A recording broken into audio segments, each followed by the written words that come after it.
Hello everyone. In this lecture we shall study some theorems related to the convergence of infinite product. The first among all is that the necessary condition for the convergence of an infinite product pi 1 plus an and varies from 1 to infinity is that limit n approaches to infinity an is 0. Okay. We shall do 2 or 3 theorems. From these theorem you can easily judge why do we write product 1 plus n instead of an.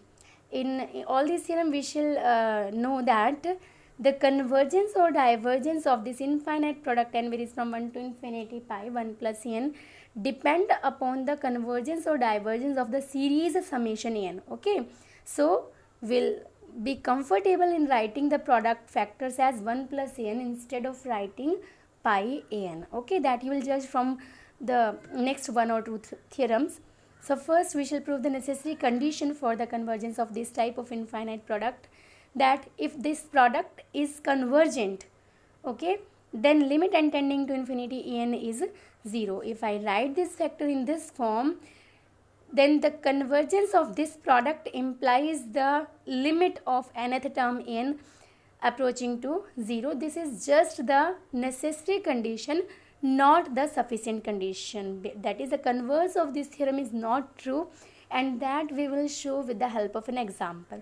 First we shall prove this necessary condition. So how do we calculate this n? Okay, I told you the product is convergent if and only if the sequence of partial products is convergent. Okay, and what is the sequence of partial products? It is Pn. And what is Pn? Here Pn is what? The product of first n factor. Okay, this is 1 plus a1, 1 plus a2, the product of first n factor. Somewhere it is 1 plus a n minus 1. This is n minus 1th factor, and this is 1 plus n. This is the product of first n factor. The product is convergent if and only if this Pn is convergent. Okay, so first let us assume that limit that this product is convergent. This product is convergent. We shall assume this product is convergent implies limit n approaches to infinity Pn is convergent, and this is equal to P say. Okay, and this P is finite and non-zero, right? Finite and non-zero. Why? Because if it is infinite, we say that the product diverges to infinity. If it is zero, we say that the product diverges to 0. So if it is convergent, we say that P must be finite and non-zero. Okay, now limit n tending to infinity Pn is P.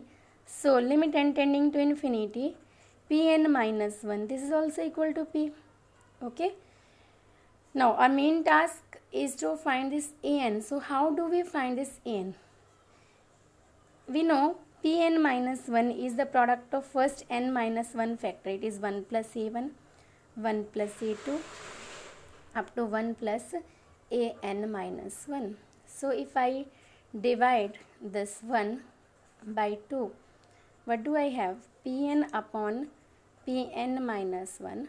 There's all n minus 1 factors get cancelled out, and the factor which remains is that 1 plus an. Then take limit both sides, n approaches to infinity, n approaches to infinity. We can always divide Pn by Pn minus 1 because I told you in the definition of infinite product that whenever we take the infinite product, we shall remove all those factors which are 0. After removing the factors which are 0, we will check the convergence or divergence of infinite product. If already the number of factors which are 0 are infinite, we always say that the product diverges to infinity. So after removing the 0 factor, we shall check the convergence or divergence of infinite product. So it is always possible to divide Pn by Pn minus 1. Now both of these limits are 1. It implies P, both of these limits are P. So P upon P is limit n approaches to infinity 1 plus an. So 1 is equal to 1 plus limit n approaches to infinity an, and this implies limit n approaches to infinity n is 0.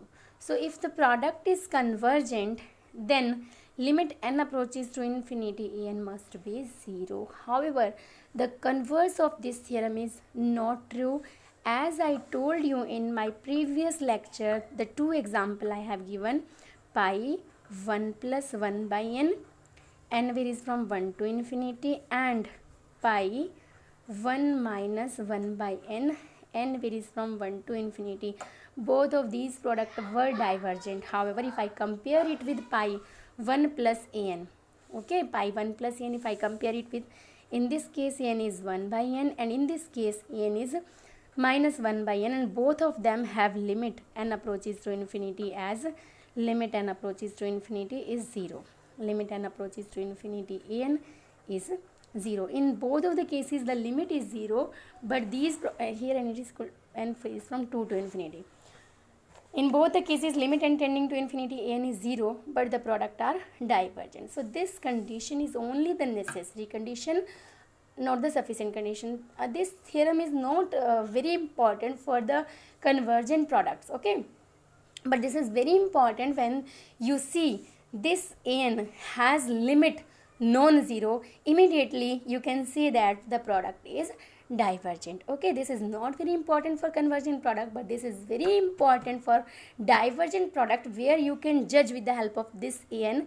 If its limit is a non-zero, you immediately can say that the product is not convergent, it is divergent. Okay, so next theorem is the general principle of convergence of infinite product. This is very similar to the Cauchy general principle of convergence for infinite series. And the general principle of convergence of infinite product states that here it is a necessary and sufficient condition. That is, converse of this theorem is also true. The necessary and sufficient condition for the convergence of an infinite product is that given any epsilon greater than 0, however small, there exists a positive integer m such that modulus of Pn plus P upon Pn minus 1 is less than epsilon for all n greater than equal to m and P belonging to n. Okay. So this is the necessary and condition. What is necessary and sufficient? The necessary means what is necessary? The convergence of the product implies this condition, means this is necessary. If the condition, this product is convergent, then this condition necessarily holds. Okay, and what is the sufficient part? Sufficient part is that which condition is sufficient. Okay, only this condition you show for the convergence of this product. So this is also a sufficient condition. That means only you show this part and it is sufficient to show that the product is convergent. So that is the sufficient part. So first we will check the necessary part. Necessary part means we will take the product convergent and we will prove this condition. Okay, so first proof necessary part.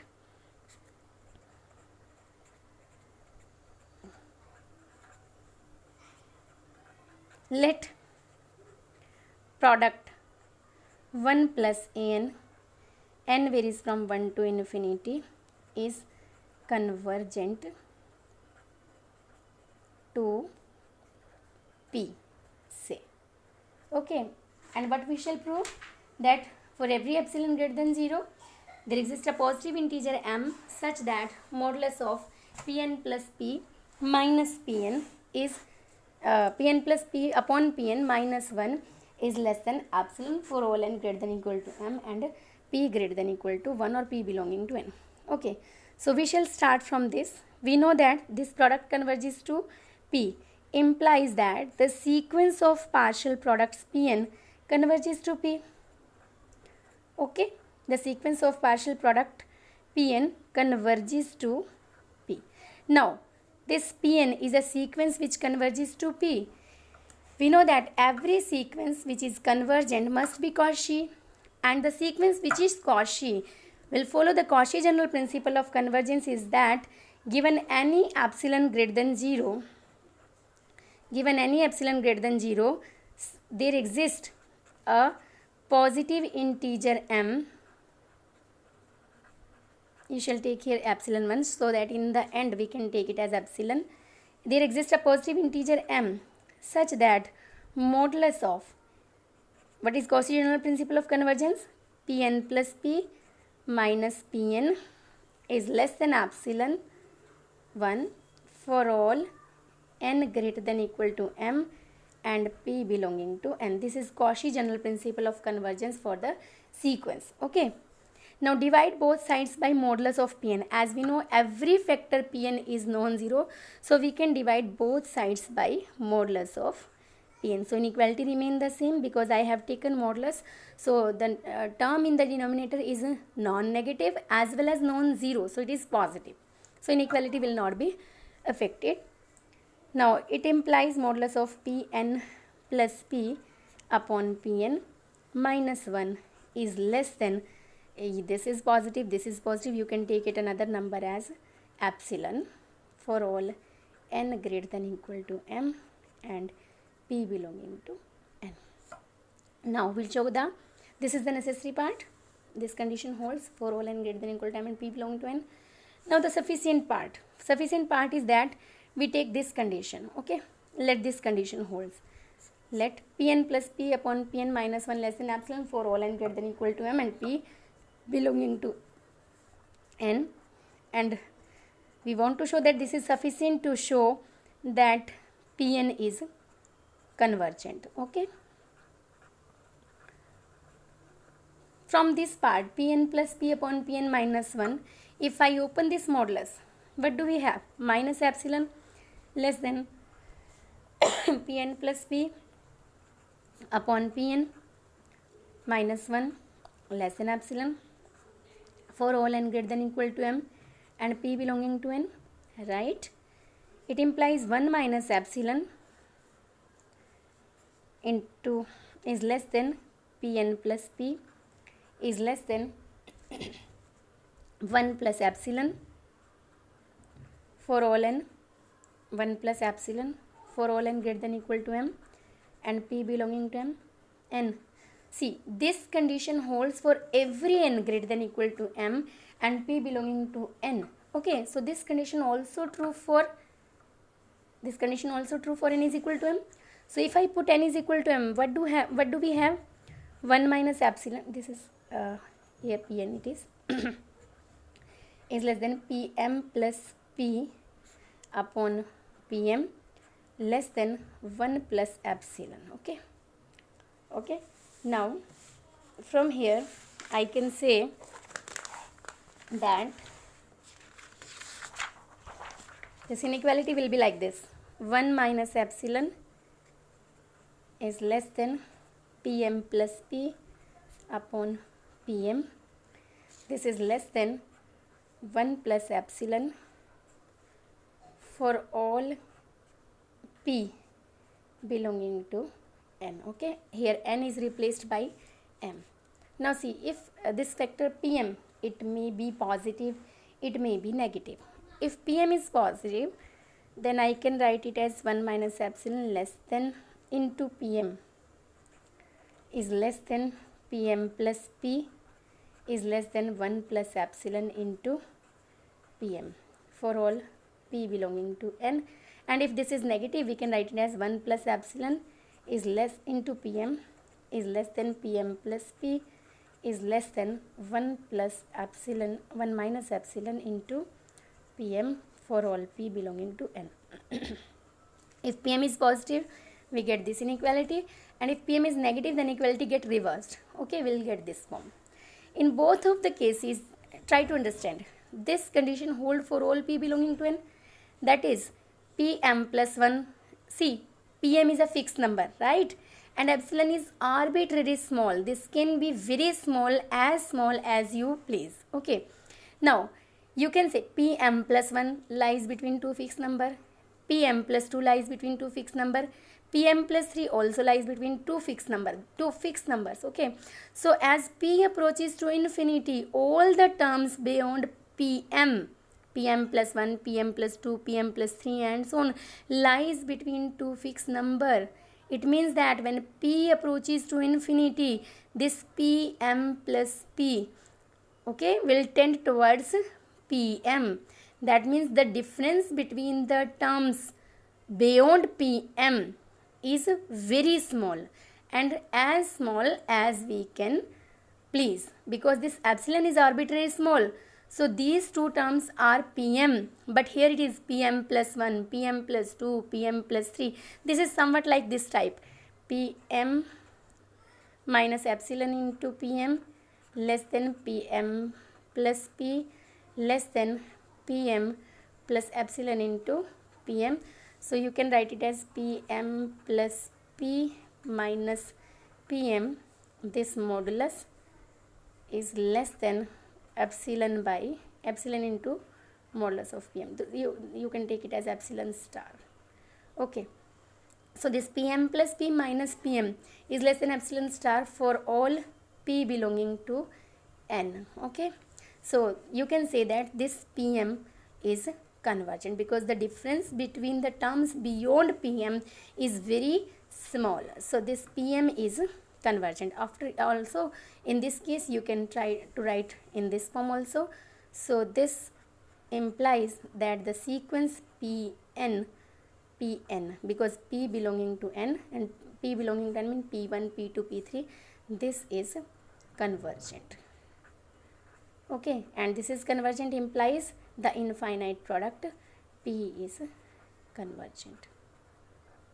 So this is the sufficient part. Okay, so the necessary and sufficient condition for the convergence of infinite product is that modulus of Pn plus P upon Pn minus 1 is less than epsilon for all n greater than equal to m. The next theorem is very important theorem, and in this theorem we shall check the convergence of infinite product 1 plus an pi with the help of this series summation an. First we'll do all the cases, but in this case we are taking an are non-negative. So if all the an are non-negative, after writing the product in this form pi n varies from 1 to infinity 1 plus an, then the convergence or divergence of this product is exactly same as this summation n. So both of this product and this series will converge or diverge together. Okay, let us prove it with the help of one theorem. First, we know that 1 plus an is always less than or equal to exponential an. You can check it by this, with the help of this. You know exponential x, if x is non-negative, okay, if x is greater than or equal to 0, exponential x is always equal to 1 plus x square by 2 factorial, x cube by 3 factorial, and so on. Okay, if x is non-negative, then all of the terms will be non-negative, and in this case these all 1 plus x plus some terms are here. So you can see this expression is always greater than or equal to 1 plus x. Exponential x is this, and it have 1 plus x plus some other terms also. So these are non-negative terms. So this is greater than or equal to 1 plus x. Okay, it means that exponential x is always greater than or equal to 1 plus x if x is non-negative. Okay, now put x is equal to a1. What do we have? 1 plus a1 is less than or equal to exponential a1. Then 1 plus a2 is less than or equal to exponential a2, and so on up to n factors. Okay, 1 plus an is less than or equal to exponential an. Now multiply all these terms. What do we get? 1 plus a1 into 1 plus a2 up to 1 plus an.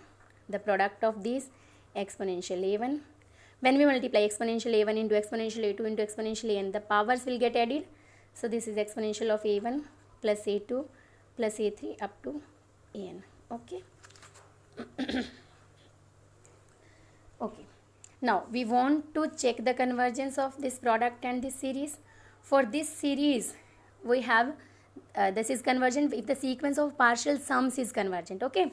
Here Sn for that series is a1 plus a2 plus a3, the sum of first n terms.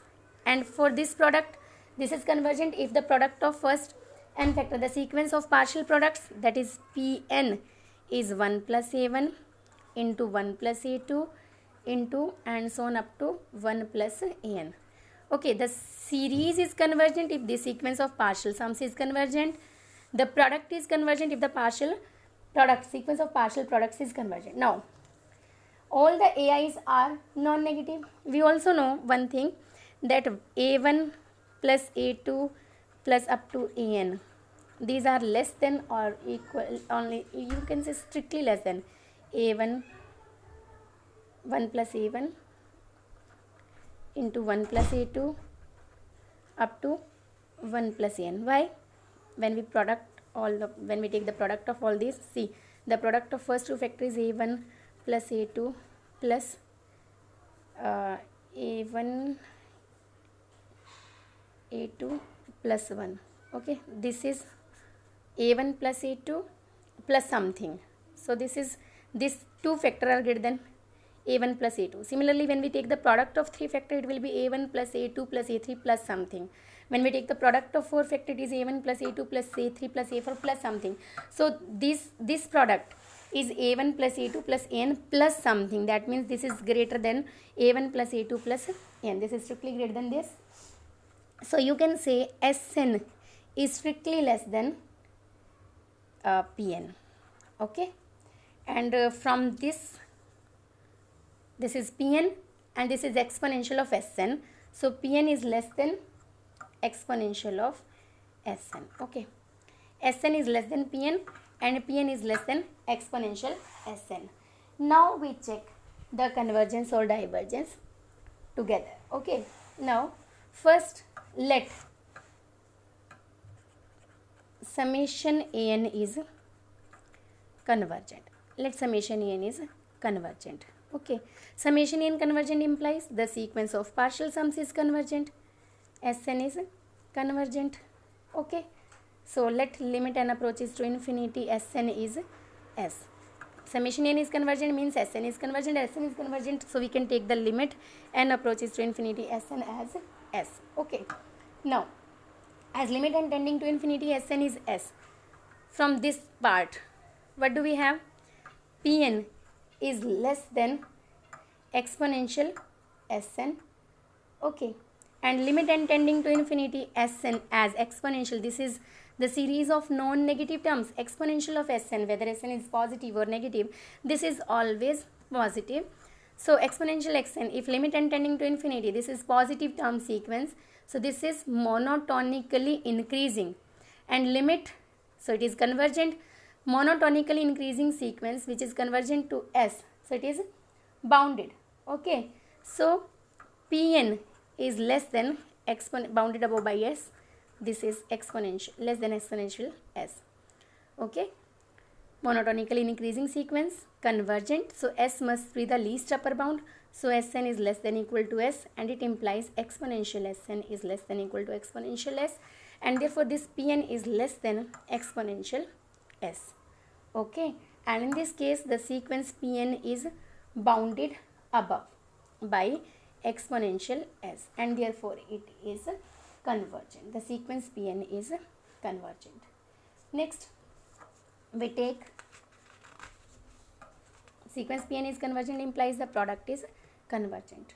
Okay, as we are taking the non-negative terms, you know, the sequence, if the bigger part is convergent, then the smaller part is also convergent.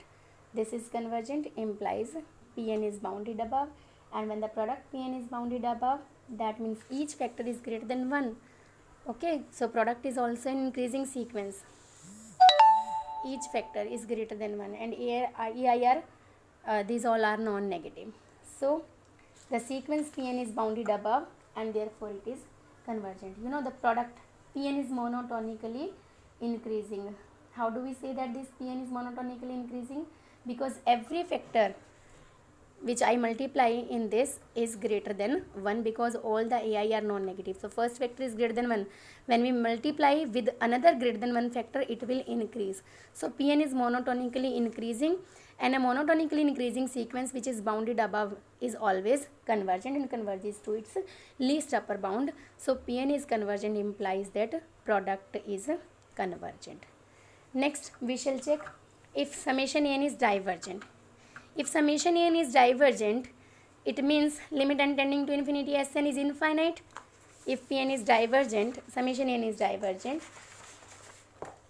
If summation n is divergent, okay, summation n is divergent implies limit n tending to infinity Sn is infinity. Okay, if limit n tending to infinity Sn is infinity, then from this part Sn less than Pn, okay, and this limit n tending to infinity Sn is infinite. It means that limit n tending to infinity Pn, this Sn is unbounded above because its limit is infinite. So Pn must be unbounded above. Pn is monotonically increasing and it is unbounded above, so it must be divergent because monotonically increasing sequence which is unbounded above is always divergent. So it diverges to infinity and it implies that the product 1 plus n is also divergent. Okay, if Pn is divergent, then the product is also divergent. Next we check the another part. We have taken the two part. If summation n is convergent, then product n is convergent. If summation n is divergent, then product n is divergent. We shall check the another part. If product 1 plus n is convergent. Okay, third case, when product is convergent. So if product is convergent implies Pn is convergent. It converges to P, say. Okay, now product is convergent. From that part which I have taken, this part, product is convergent. From this part, Sn less than Pn, product is convergent implies Pn is less than equal to P for all n, because Pn is monotonically increasing and converges to P, the P must be least upper bound. So Pn is less than equal to P for all n. It implies Sn is less than equal to P for all n. And Sn is also monotonically increasing and bounded above. Therefore, Sn is convergent to S. Sn is convergent to S, say. And therefore, Sn is convergent. It implies summation an is convergent. And if the product is divergent, if this product is divergent, Pn is divergent, implies that since it cannot diverge to 0, Pn is divergent. So Pn is diverges to infinity. Pn diverges to infinity. So from which part? From this part. Pn is less than exponential Sn. Pn diverges to infinity implies that exponential Sn, Pn is unbounded above. Pn is unbounded above. It implies that exponential Sn is also unbounded above. Since it is monotonically increasing and unbounded above, it implies exponential Sn diverges to infinity. But this implies Sn diverges to infinity and it implies summation n diverges to infinity.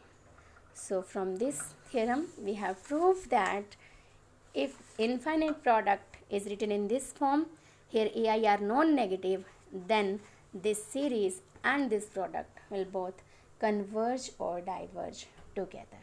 Okay, this is all about this lecture. Next theorems we shall study in my next lectures. Till then, bye.